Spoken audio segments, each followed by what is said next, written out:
BP50 received a hidden nerf to its damage at range. Previously, we had 252 milliseconds time to kill till 83 meters, which was simply put broken.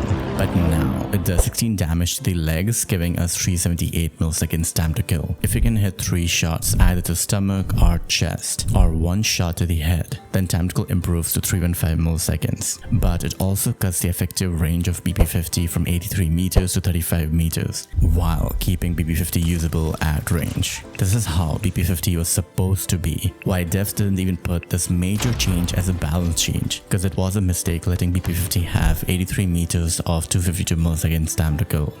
BP50 is still broken for the aggressive playstyle, offering very consistent 189 milliseconds time to kill and 252 milliseconds at mid-range. And I will say this, just use BP50 instead of using Fennec and even other aggressive weapons. Coming to Gunsmith builds, building for bullet spread isn't required anymore, so change the laser to remove stock or sleight of hand. And please, don't use custom stock. The recoil isn't hard at all, and you do just pull down and towards the left, and it is easy to beam even at range. And now is a good time to leave a like and comment something nice to help support the video. MG42 is supposed to get a minor bullet spread nerf in multiplayer, but upon testing I really wonder what changed, because it is still a beam at range and bullet spread is still a laser beam. So whatever got changed to MG42, it is extremely minor and doesn't affect the practical performance at all, and MG42 is still meta. But the major nerf is in Battle Royale. It does 15 damage at range, which means it will knock enemies a lot slower past mid-range. Till 32 meters we get competitive time to kill with really impressive performance in close range. But after that, time to kill drops off harshly and you can just use S36 instead. Why MG42 won't be meta anymore considering overall performance, but it is still meta within 32 meters and bullet speed delay is negligible within this range. And we can also use MG40 as an anti-vehicle weapon thanks to 13mm drum mag. Remember Hades, the LMG that replaced Holger? Hades had a niche utility of being an aggressive LMG, giving us the advantage of disable and improve wall penetration, which would immensely help especially in hardpoint, while still being strong at range due to the infinite 324 milliseconds time to kill, with easy recall and pretty good bullet spread for playing versatile. But now Hades got flinch buff and bullet spread buff, which improves the range performance, and crossfire is also making bullet spread less worse compared to before, making Hades great for versatility. And you can use Gung Ho for playing aggressive if you prefer that. This analysis was prepared with the help of Super Cree and rest of Team Cygnus. And for more analysis and best Gunsmith builds, you should join our Discord server. Hey guys, look at my big black PP. PP19 Bizon is getting a hitbox buff with large caliber ammo, allowing us to get consistent time to kill even if we hit leg shots, with other advantages like LMG max size similar to Hades for example, with fast reload cancel, one of the easiest recall in the game, with good bullet spread for challenging range fights, fast SMG mobility, and super fast ADS movement. Guys, I'm literally telling you. You don't need to aim when you can just move left and right super fast and use Skulker to abuse this ADS movement even more. Who needs aim, right? Okay, going back. And I expect to see a lot more Bizon due to how effective it is while being so easy that even a newborn baby can dominate with it.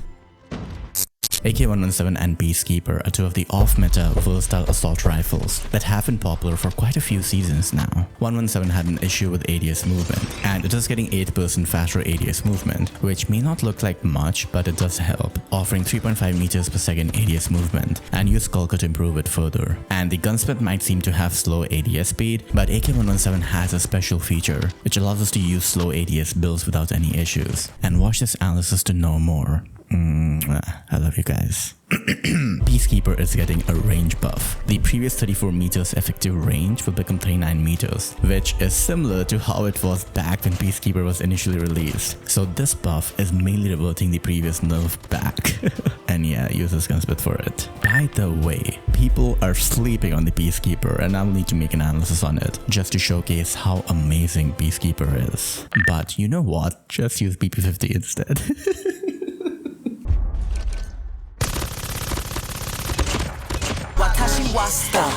M13 will require an analysis of its own, but I'll quickly go over it. It has a new damage and range profile, doing 24 damage till 9 meters, which is a nerf compared to 22 meters previously. But it isn't a nerf, as before we needed a headshot to get the faster time to kill, and we still need a headshot to get a faster time to kill. M13 needs chest and arm hitbox buff to make a difference, which did happen, but to have faster time to kill we need to hit 3 out of 4 shots to this area, which will be highly inconsistent, and the buff is nothing much to talk about. The main buff is an extended mag, which will increase the wall penetration, and we can stack it with FMG furthermore, giving us the unique ability of a flex AR with LMG-like wall penetration, and damage through walls is almost as good as MG42. As a reason, I highly recommend the FMG build, but you can also opt for the standard build as well. By the way guys, help support me by donating so I can work on more such analysis in future. Okay, thanks, I love you, bye. Mwah. FFAR and MAC-10 are getting hitbox buff, with FFAR having slightly increased 4-shot consistency, and MAC-10 needs to compensate for each stomach shot by hitting a chest shot in the second range. Overall, these changes make no difference practically, and you can try FFAR as a BP50 alternative, and instead of MAC-10 you can use Fennec or CX9. LK24 is getting the bullet spread nerf from a previous season reverted, meaning it almost has the same initial bullet spread as KN44, which brings both of these assault rifles closer to each other. KN44 has easier 3-shot with very consistent 4-shot at mid-range, making it the statistically better option to go for, but LK24 has laser beam recoil, and it is the easier weapon to beam with, making it more practical for people who want to focus on accuracy, especially at range. In my opinion, both of these weapons have utility, but most people will gravitate towards KN44 due to the lethality advantage. But I really love my Flex LK24 build, and I wouldn't mind using it over KN44, even in current meta. And LK24 has 1.3 bullet impact buff, making it hit harder by 30%. Yeah, daddy. The main utility of FR556 is to be a passive assault rifle, and it is getting an extremely minor buff to ADS speed, which is inconsequential. And I would recommend LK24 or KN44 over it. Talking of extremely minor buffs, EM2 will do 23 damage at range, which is useless. Emotional damage! As to get faster time to kill, we need to hit all 4 out of 4 shots on the chest area, which is pretty much impossible unless chest is the only area that is visible, like a hit glitch. ASVAL is getting bullet speed buff and flinch buff, which help but are minor buffs, and ASVAL won't suddenly become meta because of these changes. That was all for weapons. Among the other notable changes, we have Death Machine, the forgotten operator.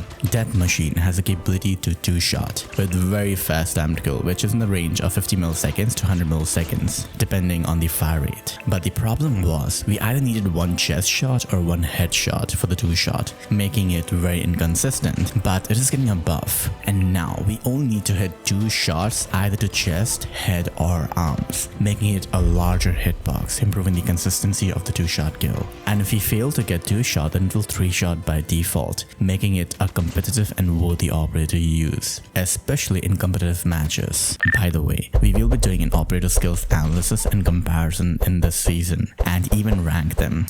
A lot of weapons got buffs to their bullet impact, but it was merely rounding off the value, which doesn't affect the practical performance at all. Similarly, previously we needed 5 kills for Shock RC, which is still the same now. And previously, if you use Hardline, we needed 4 kills for the Shock RC, which is still the same.